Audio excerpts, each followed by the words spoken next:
Hello friends, I hope that the week is going well for you and that you are able to keep out of the heat as much as possible.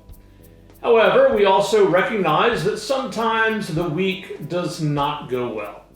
It may go quite awfully, and there are people who cannot avoid the heat and are suffering this week.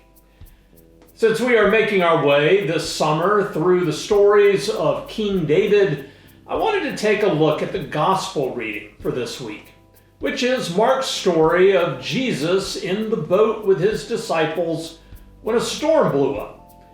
Here's what Mark writes. A great windstorm arose, and the waves beat into the boat so that the boat was already being swamped. But he was in the stern, asleep on the cushion, and they woke him and said to him, "Teacher, do you not care that we are perishing?" He woke up and rebuked the wind and said to the sea, "Peace, be still." And then the wind ceased and there was a dead calm. He said to them, "Why are you afraid? Have you still no faith?" And they were filled with great awe and said to one another, "Who then is this, that even the wind and the sea obey him?" It's an amazing story.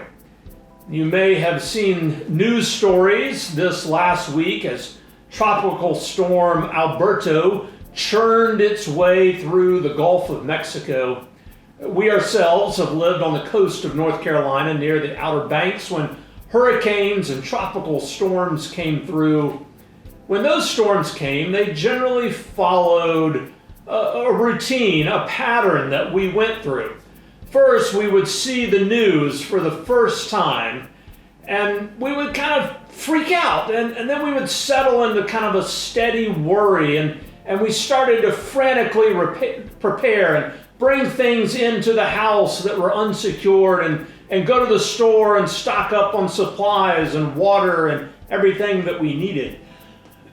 And then came the storm itself, which, despite all of the preparations, always seemed to be worse than we had even expected.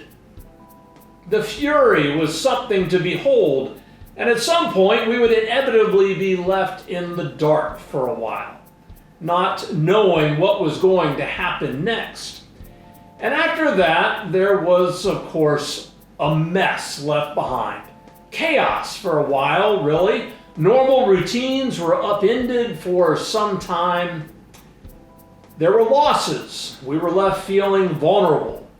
But at the same time, we found that people came together, helped each other, helped their neighbors, and met each other's needs.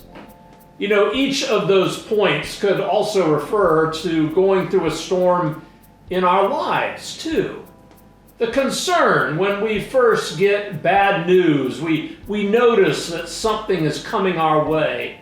The chaos and the sense of loss caused by something bad that we experience. Disrupted routines for a while. Figuring out how to move forward. In that story that Mark tells, the word spoken by Jesus in the midst of the storm is a word about peace and stillness. It is a word we often need to hear in our lives, maybe just during a very busy and hectic time. Peace, be still. But certainly we need to hear that when some storm comes that feels like a looming threat. To me, the story reminds me that, one, Jesus is with us in the boat and actually goes through the storm with us. And secondly, Jesus will bring us through to the other side.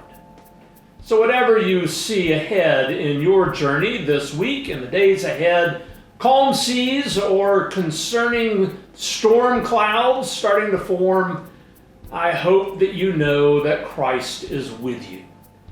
Be not afraid and have faith. Amen. Go in peace, friends.